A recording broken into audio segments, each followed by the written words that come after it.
Okay.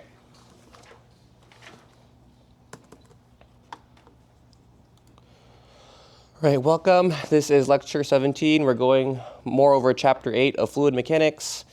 All of our work comes from this textbook of Munson, either examples or equations. So let's get right into it. Agenda. Today we're going to go over chapter 8 examples because we talked about all of the content last lecture. So we're doing 3 problems. 2 are fairly quick and one's a little bit longer. My goal is to have that done within the first hour-ish of the class, maybe a little bit 10 minutes after. And then we're going to do homework quiz number 6, right? So equation sheets, I don't think you'll need more than 1 page, but if you happen to go 2, that's okay. I recommend having the steps of the Buckingham pi theorem on there. For step 2 of the Buckingham pi theorem, if you need those certain MLT and FLT dimensions, you can have that table on there, or you can just figure it out yourself.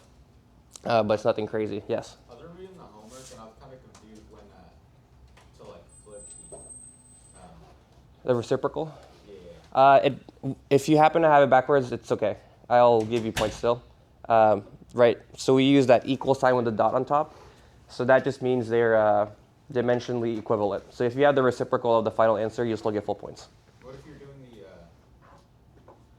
prototype stuff? Wouldn't the ratio be different? Prototype stuff. You won't have to worry about that for this quiz. But we can talk about that more, okay? Not to stress anyone out. Okay, good? No more questions? Okay, and I'm going to check your equation sheets later. Just no written out examples, right? Okay. Announcements. So second half of group projects are this Wednesday, so please attend those. For attendance, I'm just thinking if you happen to not get an excuse from me and miss the first presentation, you'll just get like a -3% per project day presentation you miss. So if you miss both, you'll get a -6%. If you miss one, you'll get -3. So not too much, but just incentive to come, right? Then quiz number 7 is next Monday. That's going to be about this chapter 8 stuff. And then final is that Wednesday. For my DRS students out there, I believe, set it up correctly, so you can sign up, and I think everyone already did. If you have any questions, DRS students, let me know for this final for 311. And lecture-wise, what I'm planning on, so we have 3 examples to go over today. We're going to do 2 to 3 more on Wednesday. That will basically wrap up everything for chapter 8. And then on Monday, we have our quiz. I'm thinking about doing that the first half of lecture. So be aware next Monday to come on time. And then we'll do like a little final review. And then final exam on the March 11th, right? That's Wednesday. Okay, any questions before we get started? Alrighty. So we're going to go over example problems of chapter 8.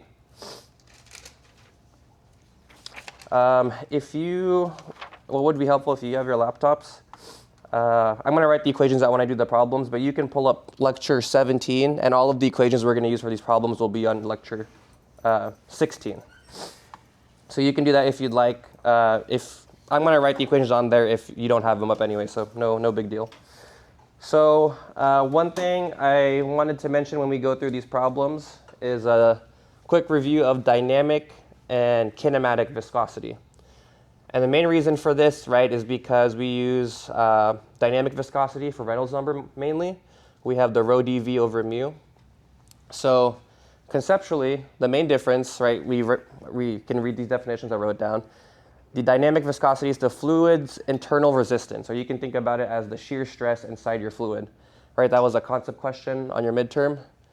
So you can kind of think of it as the thickness of the fluid. It's usually units of stress times seconds.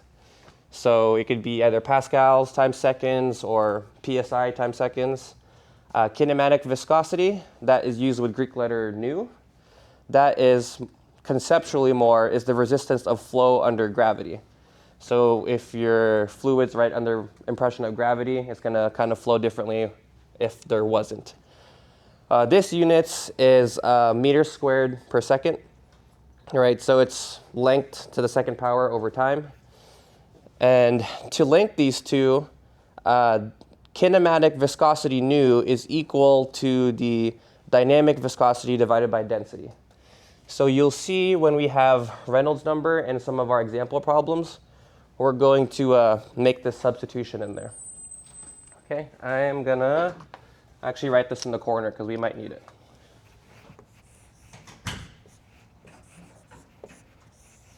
Okay, and this is a good equation to have on your equation sheet for the final, because I know I didn't box it, I probably should. If you have Reynolds number and you're missing some variables, you're probably gonna have to substitute this in there. Okay, let's get started. So first example, the first two are kind of quick, but I wanted to mention them conceptually because they might be important on your final. Okay, so first example is just a quick Reynolds number problem. So let's read it together. So it's rainwater runoff, right? Just like from your roof of your house, you have rainwater coming off. From a parking lot, flows through a 3-foot diameter pipe, completely filling it. And this completely filling it, right, that's just the assumption that the pipes that we do for our analysis is fully filled. It's not halfway filled, which is totally different equations, right? Whether flow in a pipe is laminar or turbulent depends on the value of the Reynolds number. Would you expect the flow to be laminar or turbulent? Support your answer with an appropriate calculation. So this one's pretty quick, so I'm just going to do it on this side so we have more room on the other side of the whiteboard for other questions, right? I'm going to skip givens and stuff for this one because this is kind of quick. So, okay, so what we have here is diameter is equal to 3 feet. Okay, so right, Reynolds number is equal to rho dV over mu. And again, someone tell me, what is Reynolds number for? This is very important.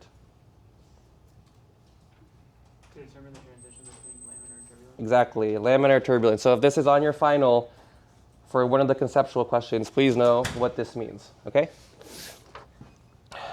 Okay, so and from our notes, right, turbulent flow. Turbulent flow is Reynolds number. I don't like this marker. This marker okay to see for people in the back? Is it not dark enough? It's okay? Okay. Okay. RE is greater than 4,000, right? So what we're going to do is we're going to use that equation that I just showed you, right? So this nu is equal to mu divided by rho. And as a reminder, right, mu is dynamic viscosity. Nu is kinematic viscosity. Okay, so yeah, dynamic is mu. Okay, so if we rewrite this, right, we can write this as mu is equal to nu times rho. And you can substitute this mu into here, and then these densities will cancel out, right? So if you do that, your new Reynolds number is going to be V times D divided by nu. So here's just another format of Reynolds number you can use. And like I said, this is good to have on your equation sheet, okay? So there might be a Reynolds number problem on your final, and you need to link something with kinematic dynamic viscosity. This is going to be your new Reynolds number. Okay, so now I think we have everything we need. So you can look this up on your tables. I'm going to give this to you.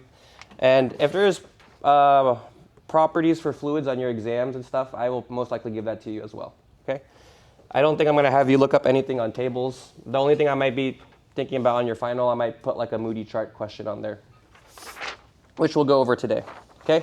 So this is 1.21 times 10 to the negative 5 feet squared per second. So this is the kinematic viscosity, right? So I think we have everything now, right? So we have, okay, let's solve this first. Let's move this. So now we're going to solve for velocity, which is equal to Reynolds number times kinematic viscosity times d, right? Just solve for v there. Don't get v confused with nu. And I just chose the turbulent flow to plug in here and see what this velocity will get us, okay? You could try laminar if you wanted, which is a little bit lower range, right? But we're going to do turbulent, right? So then this is just going to be 4,000 multiplied by 1.21 times 10 to the negative 5 feet squared per second divided by 3 feet. Okay, so then this will get us 0.0161 feet per second in velocity. And I want to depict this for conceptually wise, right? Is this fast or slow? Right? Yes, slow. But if you're not like a fluids person that, just knows how fast things flow, you're not going to really know what the heck this number means, right? So I just put for reference here, right, an average garden hose was something you would use to water your plants and stuff. That will range from 3 to 8 feet per second. Okay. So if your garden hose is from 3 to 8 feet per second, right? And this is way below, 1 feet per second. This is going pretty slow. So what this is saying is this rainwater velocity is probably going to go way faster than this. So it's going to be turbulent flow. So our answer is, right, this is our velocity.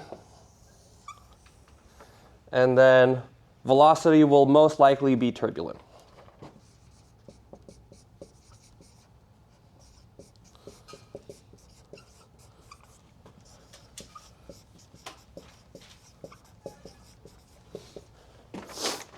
Okay, and that's basically it for that question. Main things I wanted you to understand: what is Reynolds number? What is it used for?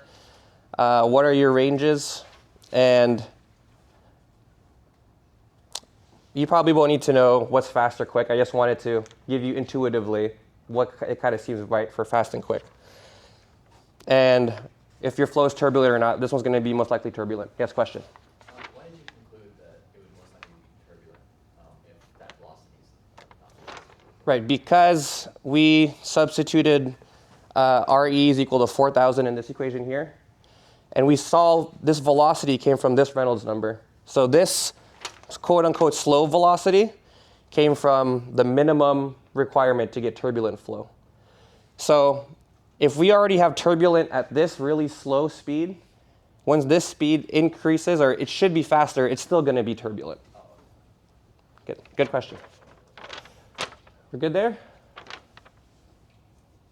Awesome. No question? No, I'm saying, right, I really like this concept thing. If I go on your final, I'll be like, what is Reynolds number?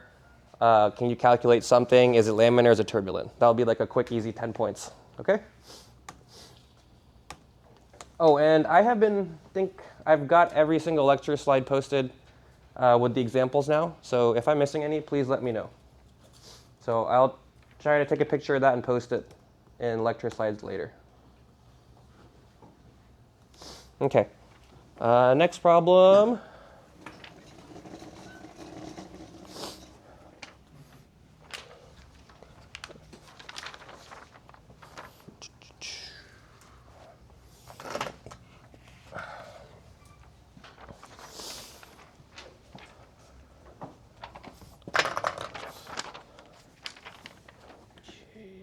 Get my phone. Feel free to read through that while I'm moving over to the other side here. Okay, so now we're going to talk about a laminar flow head loss major. Let's move this over here. So let's just discuss, so in these problems, you can either have laminar flow or turbulent flow in your pipe that you're calculating. The main difference, is this Reynolds number, That's how you're going to figure out the laminar or turbulent. In this case, the range we're using, Reynolds number greater than 4,000, that is turbulent. The head loss major, right? Does anyone remember what kind of friction that is for? No, that's okay. Yes? Just the length of the pipe, the friction in the wall. Correct. Yes. Thank you. That's Martin, right? Thank you, Martin. So that is, Martin's right. It's the friction inside of your pipe walls. That's the head loss major. Does anyone remember what head loss minor is for? Fittings. Fittings, correct. So this problem doesn't have it, but we're going to probably do that next lecture. Head loss minor is for elbows, valves, things in your piping system. That's going to also cause friction or loss in energy, right? Okay, so we're going to talk about laminar flow for head loss major, which is friction inside your pipe wall. Okay, so let's read this. A fluid flow through a horizontal 0.1 inch diameter pipe when the Reynolds number is 1500, right? You can go back to lecture slides, but this is laminar flow, right? They already give it to you.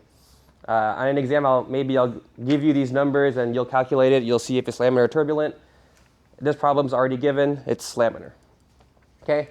The head loss over a 20-foot length of a pipe is 6.4 feet.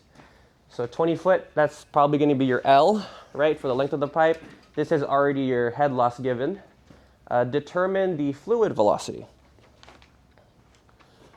Okay, for the sake of time, I'm also going to, I guess, say sorry to Dr. Bridge. I'm going to skip my givens and finds again. The third problem is a little bit longer, so I'm going to do it for that one. So we're just going to go straight into solving this problem. Okay. So when I do engineering problems, and I suggest that you kind of think about it the same when you're on an exam or maybe your FE exam, you kind of want to work backwards, right? So this is asking to find the velocity.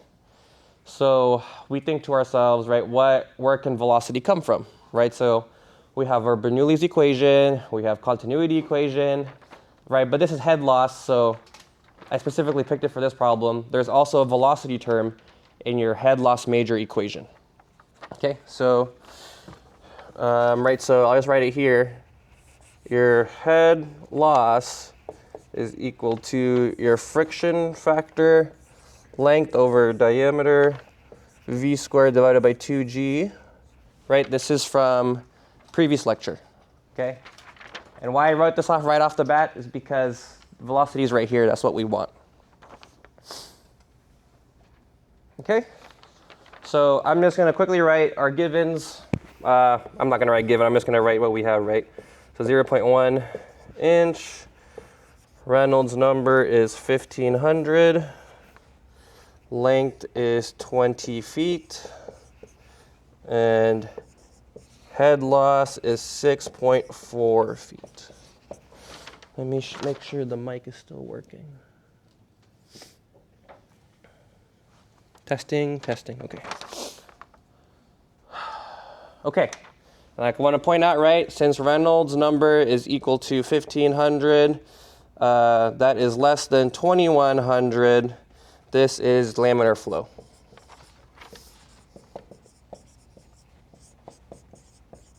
And conceptually, the main difference between laminar and turbulent flow, right, is your friction factor. So here, our friction factor, right, I wrote from last lecture, was 64 over the Reynolds number.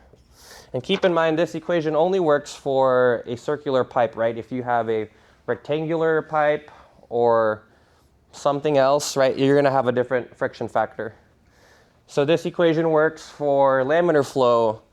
If you have turbulent flow, right, you're going to have to go to your Moody chart. You have to get your roughness factor at epsilon. We're going to do that next problem, okay? So since this is laminar, it's nice and easy. Our friction factor is right here, okay? So now what I'm going to do is I am just going to take this equation and I am going to just solve for what we want, right, which is velocity v. Okay, so I'll just put v on one side here. We have HL d times 2G, HLD times UG, divided by friction factor L. Okay, that looks right. And then this is all going to be square rooted, right? Let's make sure that's right.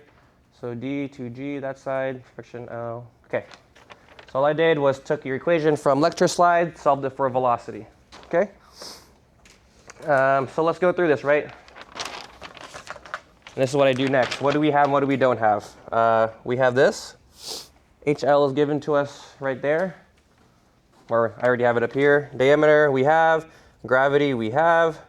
Friction factor we technically have, but I need to plug this equation in here, right? So yeah, I guess we technically have it, right? L is 20 feet. Okay? So if we quickly plug everything in, right, 6.4 feet, 6.4 feet, 0.1.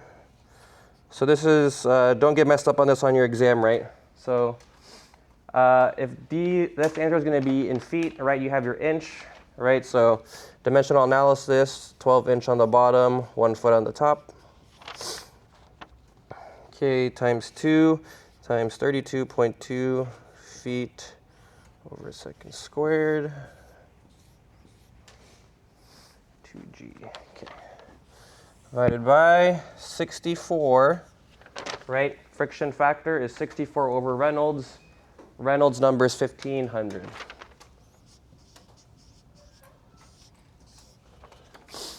Okay, and then last L is 20 feet, right?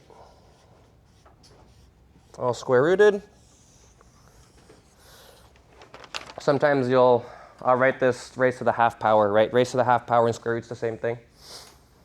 And then you'll get your answer of velocity is equals to 2.01 feet per second.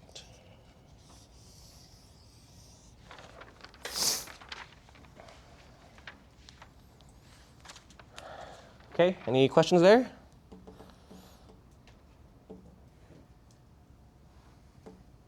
Nice, pretty straightforward.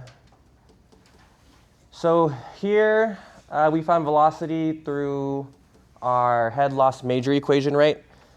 You could have a laminar flow that you still have to do Bernoulli's equation for. And there's velocity terms in there, right? So there's another way of doing that. I only picked this problem because I'm going to do a Bernoulli's next problem you'll see. So I didn't want to do a Bernoulli's twice in a row, so you kind of have a variety of what problems look like. So right, so here we just use our head loss major equation to find our velocity. Okay, let's go to our last problem. So this is the little bit longer one.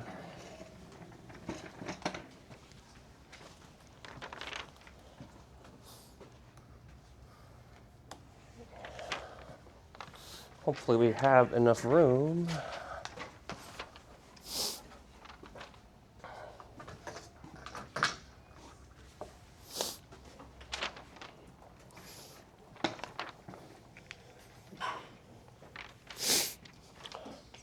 Okay, so now we're going to talk about turbulent flow head loss major, right? So the difference is last problem we had laminar flow.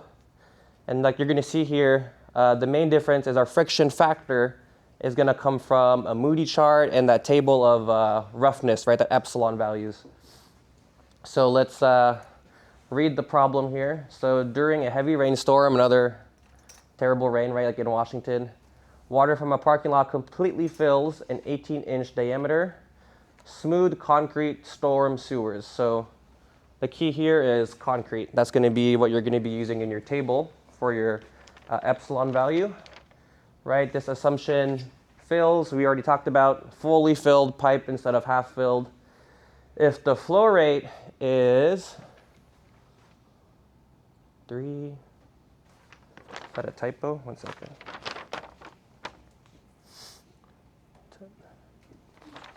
Yeah, that 3 shouldn't be there. I'm not sure why that 3 is there.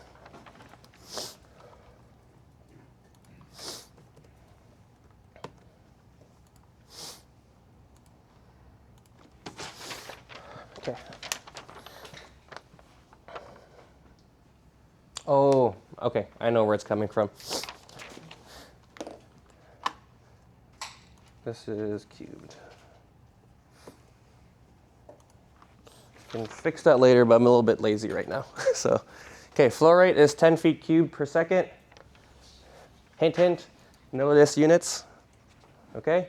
Determine the pressure drop in a 100-foot horizontal section of the pipe.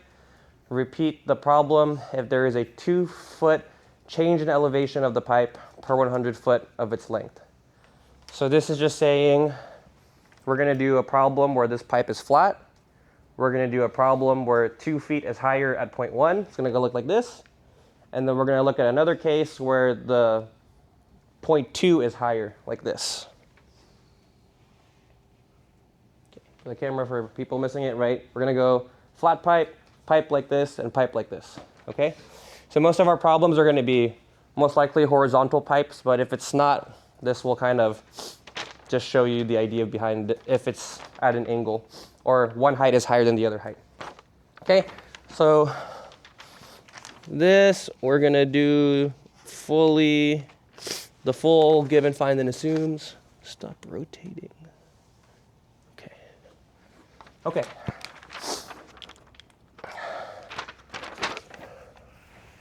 Okay, given.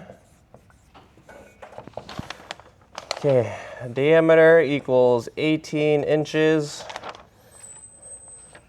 Right, if we want to get this to feet, this is going to be 18 inch divided by 12. This is going to be our equivalent of feet, right? Yeah, 12 inches, 1 foot, right? Yep. And then Q is equal to 10 feet cubed over seconds. Let's make this lower. I don't want to make it nice and neat for you, everybody here. Q is equal to 10 feet cubed per second. Okay, L, 100 feet, right? 100 feet. Let's make it lower. L is 100 feet.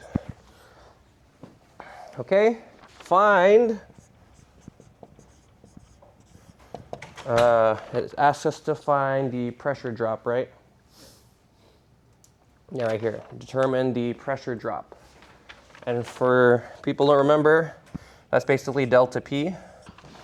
But delta P also equals P2 over P1. Okay? Assume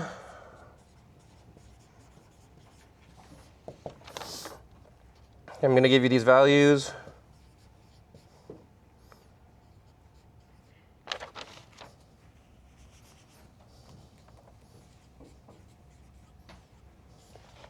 Slice over feet cubed. Length, right. Gamma.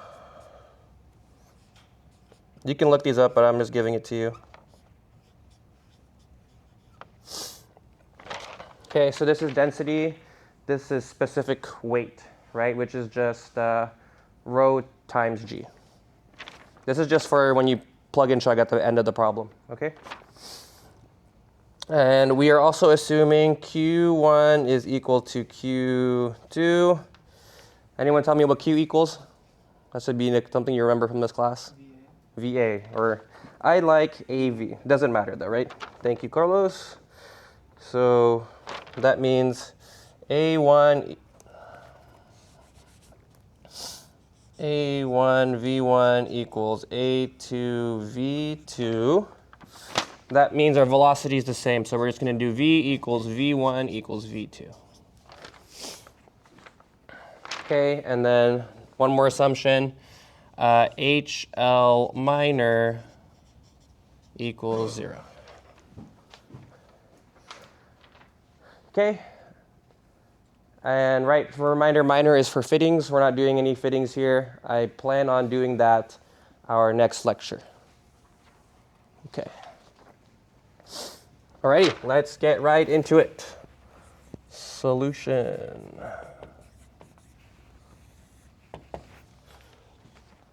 Okay, so right? I always like to work backwards, right? When we're solving problems. And this way I'm thinking what, like, previous professor showed you, do it this way.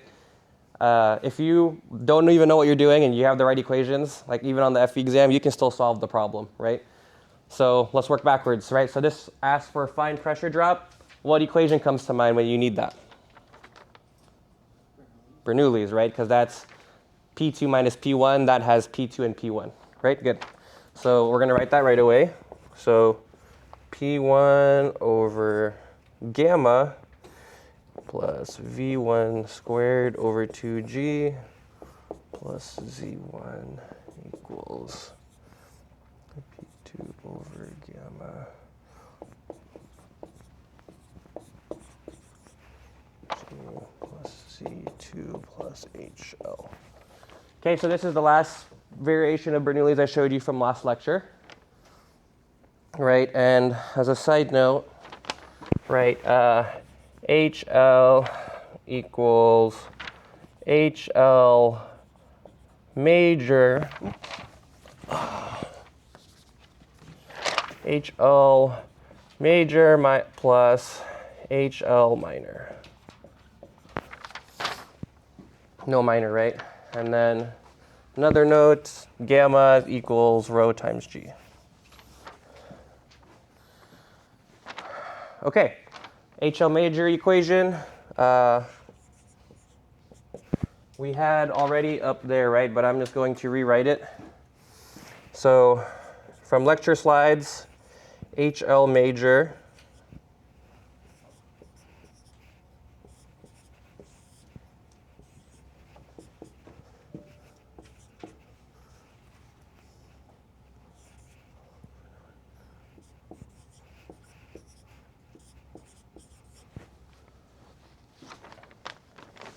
So our last HL was right here.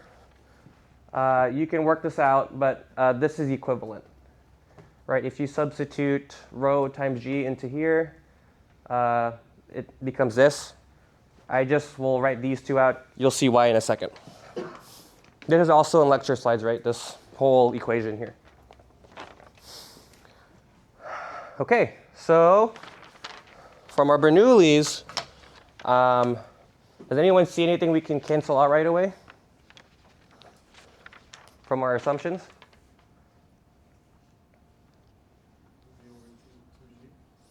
Yes. Why? Correct. Good answer. So these are equal, right? So if you subtract them out, right, they're going to be 0. So that's gone. Thank you, Yusuf, right? Yusuf, thank you. Okay. Everything else I think we need, right? We need the pressure difference. We need the height difference depending on our case. Right? We need specific gravity, and we need our head loss major. Okay? So now we'll just do some algebra and some plugging and chugging. Okay? So delta P is equal to P2 minus P1. Okay, so this is going to equal to gamma Z2 minus Z1 plus friction factor L over D rho V squared over 2. How do we get there? It's just algebra, right? So if I move this term, I'll just verbally speak it, but I know you guys can do this. Right, you move this term over here, all of these terms to this side. You factor out the gamma, multiply it to the other side, right? Which is why this is Z2 times gamma, right? This HL we get from here, and then you put in the gamma, rho times G, and then you get this. Okay, just algebra. You guys are professionals at that. If there was like an algebra Olympics, you guys would probably go. Okay, good, no questions so far?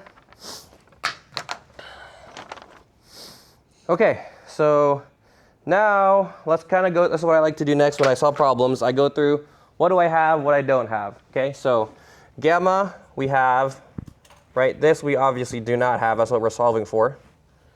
Okay, z2, z1, we have here depending what case we're going through, right? So you'll see once we do it, but we're going to make these equal 0 at one case because it's flat. We're going to make z2 higher than z1. It's going to look like this. We're going to do z1 is higher than z2. It's going to look like this. Okay? Friction factor. Do we have? No, we do not have, right? So that's just question mark. L, we have D. I believe we have D. Yeah, we have D. We have density. Okay. Do we have velocity? Kind of. Yes. Why kind of? We have the volumetric flow rate. Exactly. We have that to find our velocity. Thank you. Good answer. So that means, right, so V is equal to Q over A. So that's equals to 10 feet. Oh, that doesn't look nice. 10 feet cubed over seconds divided by pi over 4.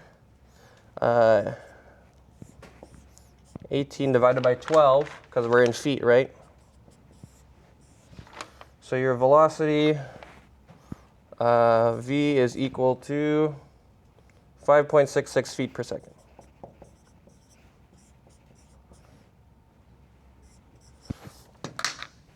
And I like to, sometimes your problems get really big, right? I don't box it because it's not my final answer. I kind of do like a little underline like that just so I know I'm going to use that later. Okay, so now, this was a question mark, but now we have this. Okay? Okay, now, anyone tell me where we get friction factor from turbulent flow that I've been repeating over and over? Moody chart, right. I think about it like, oh, you're a little moody when it's turbulent flow because it's harder, right? Okay. You can see the screen. Okay. So let's go to Moody chart first. A little spoiler. It shows you what I did already. But so you need Reynolds number, and you need this epsilon over d for this chart to work, right? Right now, we have neither. Okay? So let's do the easy one first. Let's do epsilon over d. Okay. So epsilon, you see, is concrete based off the problem. So we are in feet. We can use a range of 0.001 or 0.01. Right. So I believe in this problem, they use 0.001. If I were to give you this on a test, I would tell you the exact number to use. Okay? For this problem, they just use 0.001. So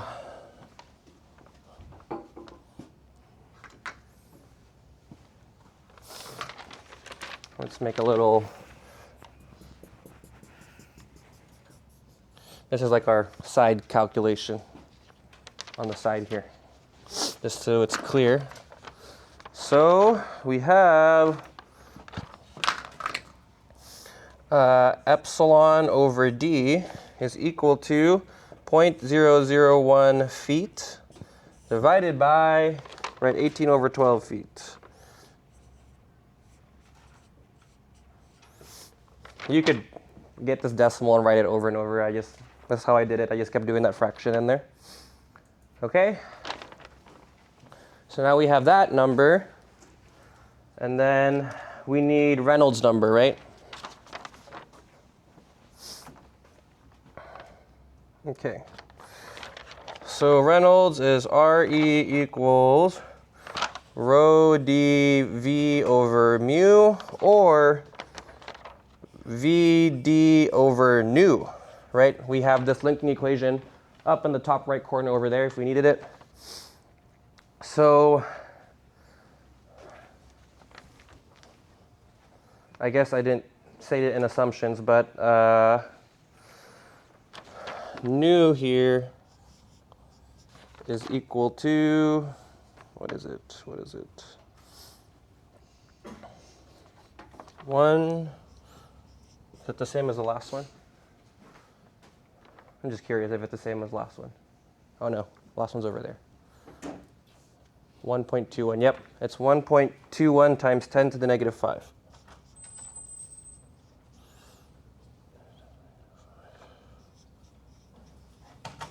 Okay, so now you plug and chug. I'll let you plug that in there, but that's basically right, 7.02 times 10 to the 5.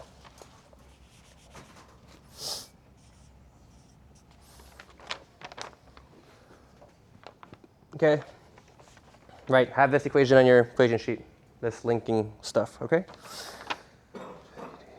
Okay, so now, why did we do all that? So we can use our Moody chart, right? So we use this table, we got our epsilon equivalent roughness. So now our goal is to find friction factor. Why? It's the only thing we do not have left, right? Okay, so let's do this chart together. So first we start off at the x-axis and we find Reynolds number, right? So Reynolds is here. We got 7.02 times 10 to the 5th power. The 10 to the 5th range is right here. We have 7, so it's a little bit greater than 6, right? So we're right here. And notice, right, it's kind of like a logarithmic log graph. So it's like not equally spaced, right? My English is not the best too, right? So you know what I mean, a log graph. So you go up, you find your correct curve here, which is your epsilon over d, right? What's our epsilon over d? Oh, I did not write it for us. Epsilon over d is 6.67 times 10 to the negative 4th. Yeah, so 10 to the negative 4th, right? That's going to be 1, 2, 3, 4. So that's going to be 3 zeros. So that's going to be about this curve. Okay, so you see this curve's right going this way. Okay, so right, Reynolds number right here. We go up to that curve, stop at the curve when we hit it, and you follow this all the way to friction factor right there. And what is that number? That, which is 0.0185. Right, like I keep saying, I haven't written the final yet, but I'm leaning towards you having do this Moody chart exercise on your final. So study that, and I think it's also on your homework. Okay, so now we have everything that we need. Let's get this really close now so people can see. Let me put it right here. Yes, question? We've also done the Reynolds number, or 64 over Reynolds number. No, because unless you did it and the numbers are the same, that only works for laminar flow. Oh, okay. Yeah. They shouldn't be the same if you tried it. Yeah, but yeah. That 64 over RE, Reynolds number, is only for laminar. If you're doing turbulent, you have to find your friction factor here. Okay. Let's make this nice and clear. Okay. So now we have everything. We have friction factor and all our variables now, right? Okay, so now it's just plugging and chugging. Someone got the time? Is that right? 9:35. Okay, we're doing great. So we have our different cases, right? For Z1 is equal to Z2.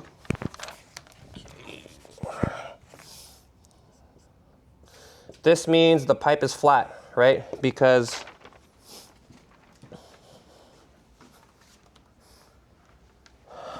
this is a small typo in the textbook. They have this in meters for some reason. I don't know why, but that's in inches. So if Z1 is equal to Z2, this is flat. There's no elevation change, right? So for that, right, we have delta P is equal to, this is 0, So then you have your friction factor, which is 0.0185. Make sure that that's the right, yeah. Okay, and then you have L. L is 100 feet over D, 18 over 12 feet. Okay, rho we have here, I gave to you.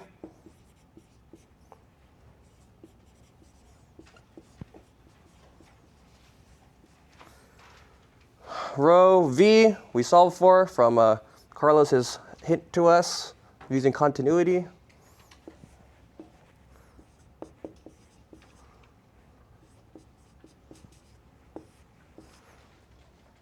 Okay, squared divided by, am I missing anything?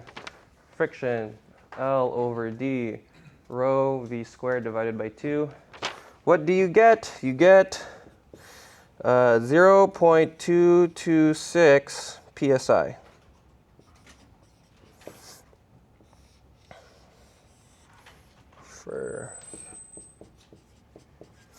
Right, pounds per square inch, that is pounds over cross-sectional area.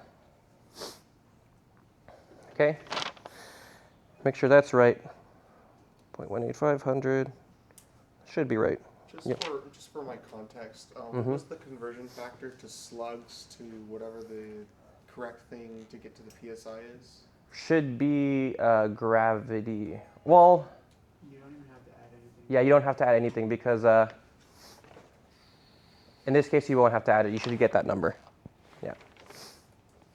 But right, it's just this slugs is equivalent of kilograms in SI units. Yeah. So if you do F equals ma, right, you're gonna have most likely you multiply gravity if you needed to get it to newtons. In this case, you don't need to. Gotcha. Okay, good question.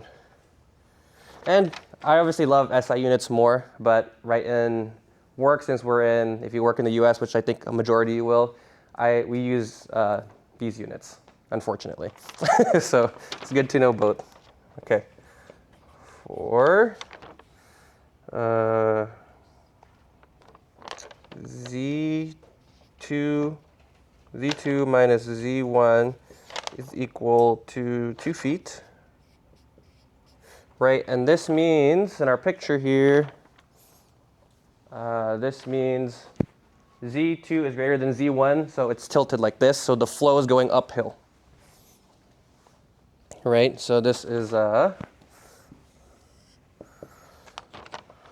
just write a note, flow uphill.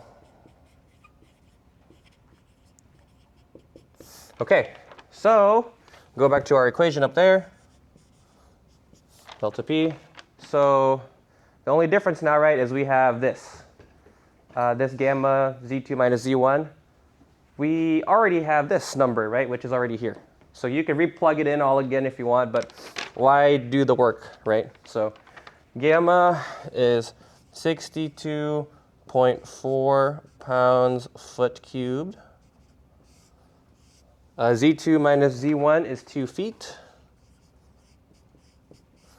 Okay, and then this whole term right here we solved for in the first case, which is that number.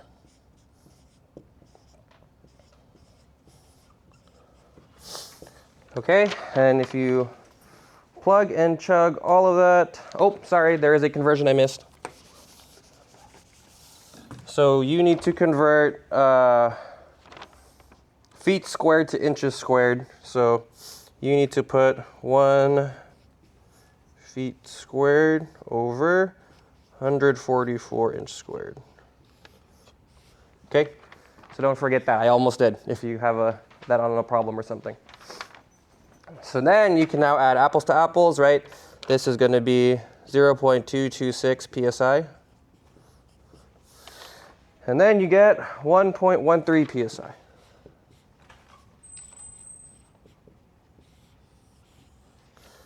For Z2 minus equals 2 feet. So what is this? Oh, we'll go over what these means in a second. Okay, last case. We have 4 Z2 minus Z1 equals -2 feet, right? So that means the flow is going downhill, right? Because your Z1 is higher and Z2 is going to go like that, right? Okay, so flow downhill. Okay, so this is basically the same except it's going to be negative, right? So